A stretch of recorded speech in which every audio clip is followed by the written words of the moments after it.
Hello everyone, welcome back to our channel. ఈ వీడియోలో మనము తెలుగు క్వశ్చన్ పేపర్ అనాలిసిస్ గురించి డిస్కస్ చేద్దాం. ఈ ఇయర్ కండక్ట్ చేసిన క్వశ్చన్ పేపర్స్ కొన్ని డిస్ట్రిక్ట్లోంచి తీసుకొని మీకు వివరంగా చూపిస్తాను. ఈ వీడియో మీకు డెఫినెట్గా హెల్ప్ఫుల్ అవుతుంది. Don't skip the video, watch till the end. So first I request you to like the video. So Telugu question పేపర్లో 2 పార్ట్స్ ఉంటాయి. Part A, part B. Part A 60 marks, part B 20 marks.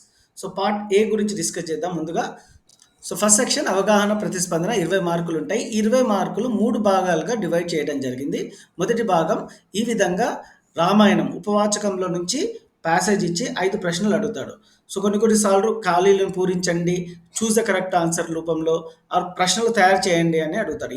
ఏ విధంగా అడిగినా ఈ ప్రశ్నలకు సమాధానం ఈ ప్యాసేజ్లోనే ఉంటాయి. ఎంత ఈజీగా ఉంటాయో చూపిస్తాను. సీతను చంపుతామని భయపెట్టిన వారు ఎవరు? రాక్షస స్త్రీలు ఎన్నో రకాలుగా సీతను నచ్చజెప్పే ప్రయత్నం చేశారు. ఆమె నిరాకరించింది. చివరకు సీతను చంపుతామని భయపెట్టారు. దీనికి ఆన్సర్ రాక్షస స్త్రీలు అని రాసి సరిపోతుంది. సో ఈ విధంగా ప్యాసేజ్ ఈజీగా ఉంటుంది. Easy to score 5 marks. 5 questions అడుగుతారు. సో నెక్స్ట్ ఏంటంటే పద్యాన్ని పూరించి భావమైన రాయమంటారు, లేకుంటే పద్యాన్నిచ్చి ప్రతిపదార్థమైన రాయమంటాడు. సో దీనికి కూడా 5 మార్క్స్ ఉంటాయి. ఎంత ఈజీ అని చెప్పలేము స్టూడెంట్స్. ట్రిక్కి ఏది ఇస్తాడనేది చెప్పడం కష్టము. ఒకసారి పద్యం పూరించి భావం రాయమంటాడు, ఇంకొకసారి పద్యం ఇచ్చి ప్రతిపదార్థం రాయమంటాడు. సో ఇక్కడ ఇచ్చిన పద్యం ఏంటి అంటే నిరయంబైన ఆ కంఠంబుగా. సో ఈ రెండిట్లో ఏదైనా ఒకటి రాస్తే సరిపోతుంది. ఇంటర్నల్ చాయిస్ ఉంటుంది. 5 మార్క్స్.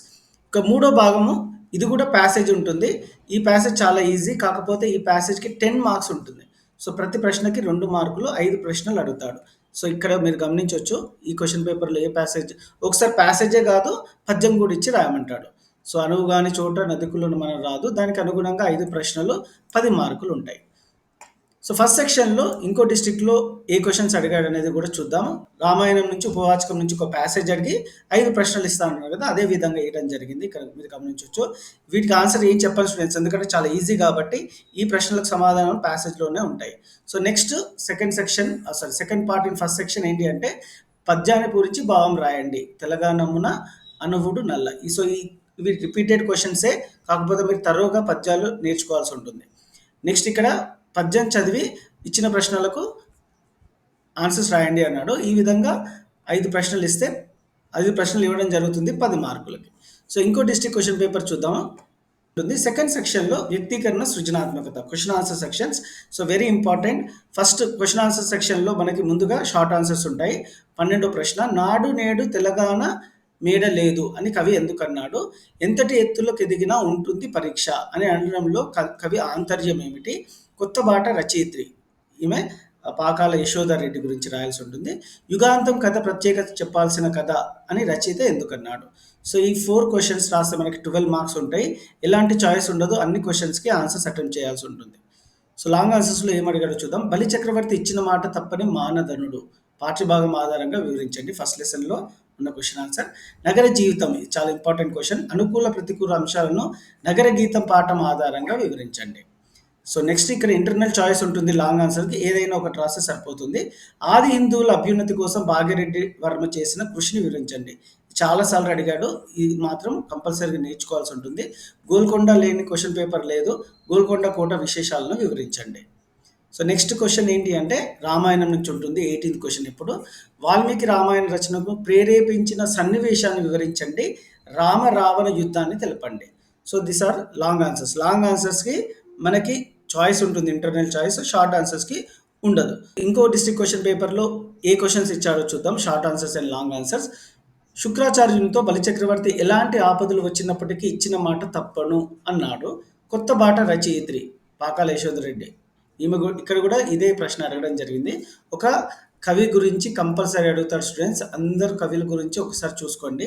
శ్రీలంక రామేశ్వర శతక పద్యంలో మిత్రుడి లక్షణాలను కవి ఏ విధంగా తెలియజేశాడు? గోల్కొండ పట్టణ ప్రజలు ఎట్లా జీవించేవారని రచయిత వివరించాడు. So this are the short answers. Long ఆన్సర్స్లో ఏమడిగాడో చూద్దాం. ఇంటర్నల్ చాయిస్ ఉంటుంది. నగర జీవనంపై కవి అభిప్రాయాన్ని వివరించండి.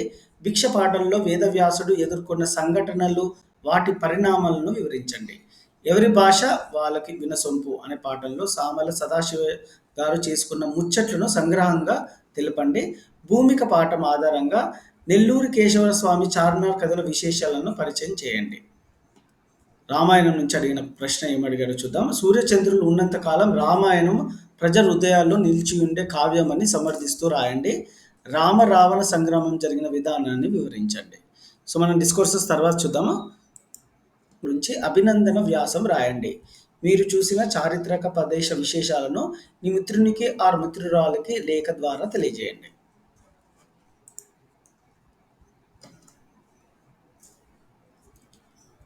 పర్యావరణ పరిరక్షణ విద్యార్థుల పాత్రను తెలియజేస్తూ మిత్రునికి, మిత్రురాలికి లేఖ రాయండి. ఒక లెటర్ అయితే కంపల్సరీ అడుగుతున్నాడు. Make a note.